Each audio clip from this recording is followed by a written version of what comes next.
I think that Yannis already mentioned about that. It's not just the maintenance, but updating because of the different life cycles of the digital world that evolves much faster than the physical world. Quality can degrade with time. The sensor could stop working. You have all those things that are important to keep an eye and using and maintaining and updating and during the life. So if you're using the data, you would know when the system starts to degrade, and you are going to always be designing and updating it.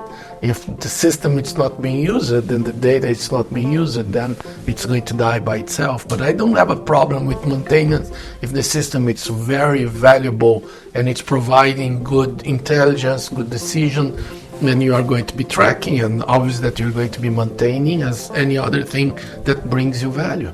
Our ebook is now available for pre-orders on Amazon. Check out the link below in the description.